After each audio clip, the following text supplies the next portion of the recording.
And we are back on WGN TV Political Report. In Washington, the dust has finally settled with Republicans now in charge of the House and lawmakers moving on to their legislative agendas. With classified documents increasingly in the headlines, a bipartisan pair of Illinois congressmen are teaming up on the issue. Republican Darren LaHood, Democrat Mike Quigley are working on a new set of penalties that they hope could prevent more top secret documents from leaving Capitol Hill or the White House. Well, I caught up with Congressman LaHood about that, his party's plan to combat threats from China, and more.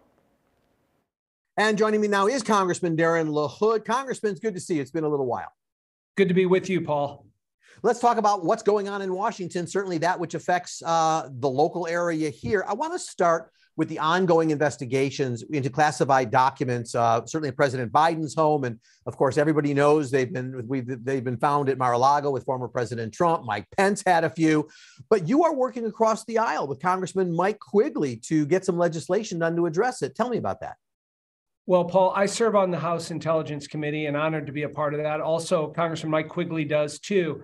And as a former federal prosecutor, also, it's disturbing to me the information we've heard about classified documents being unsecured, with a number of elected officials and former elected officials. And so it has caused us on the Intelligence Committee and others to be very, very concerned about this.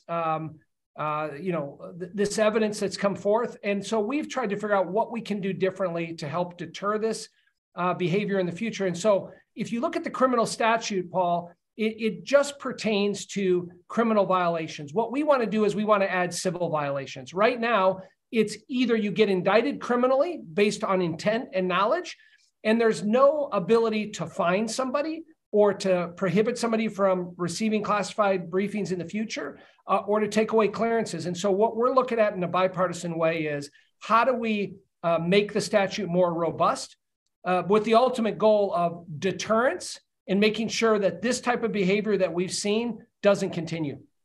And that makes a lot of sense for almost anybody you'd be referring to, but I have to focus in on a president and a vice president where documents seem to be in more places than just a SCIF, although I think most of the White House is a SCIF. So would this work when you have a president who, boxed something up and there it is, they didn't even know about it? Well, it's unacceptable anytime that classified documents or unsecured documents are found outside of a SCIF, which is a secured compartmentalized information format. It's a secured location. Serving on the Intelligence Committee, Paul, the first day I started there, they warn you about taking documents out of the SCIF. Clearly, there were, appears to be violations here. Now, what we've looked at, was it intentional? Was it willful? Or was it sloppiness? Was it negligence? Was it an accident? And that's why we have a special counsel looking into this. And I'm glad there's a special counsel for President Trump and a special counsel for Vice President Biden.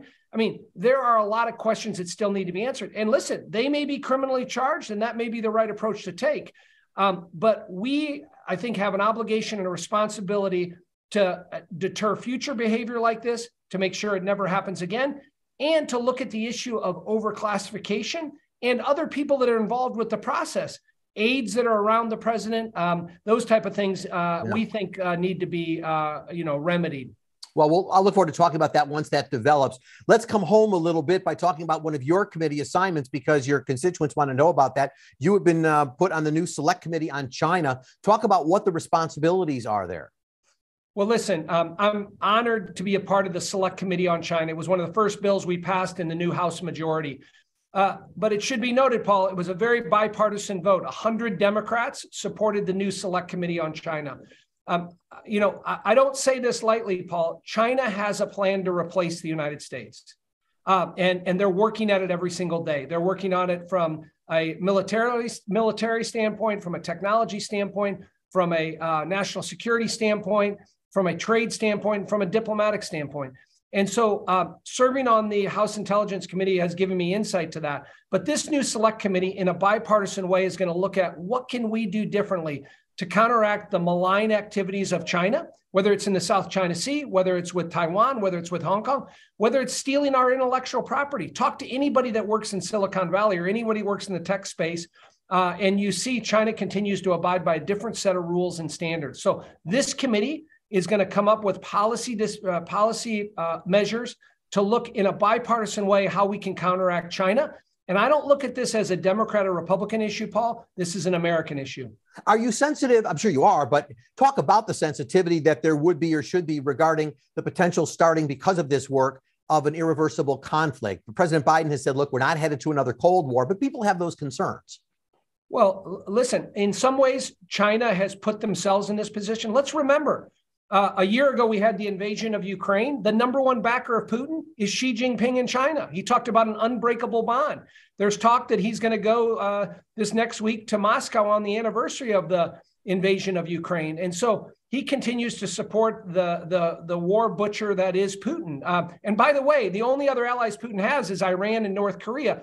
So what we've said with China, obviously we are intertwined economically. A lot of my farmers sell corn and soybeans to China. There's a lot of products from Illinois that are manufactured that go to China.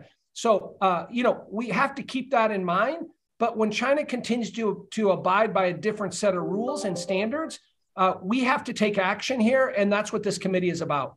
Most of the news coverage we see about what's going on in the new Republican-controlled House has to do with all the investigations that are going to go on, a whole list of those.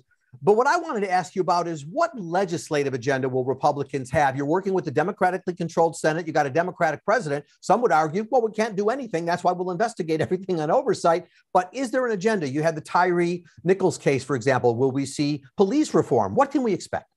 Well, I think if you look at the results of the election and now the new Republican majority, I think we have to look at things in two different respects.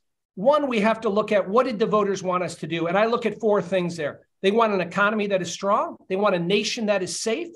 They want a future built on freedom, and they want a government that's accountable. That's number one. On the other side, we have an obligation in our checks and balance responsibility of the Constitution to hold the Biden administration accountable. That has to be done, in a reasonable way. But you're going to see that on our committees, the Oversight Committee, the Judiciary Committee, the Ways and Means Committee that I serve on. We have to make sure that we're holding the Biden administration accountable. And we're going to do that in a substantive way, in a serious way, to make sure, that's the nature of our democracy, is the checks and balances. That's our responsibility. And so there is no doubt, when you look at issues, securing the border is a big one. I think there should be bipartisan support on that. Getting back to energy independence is a big issue also.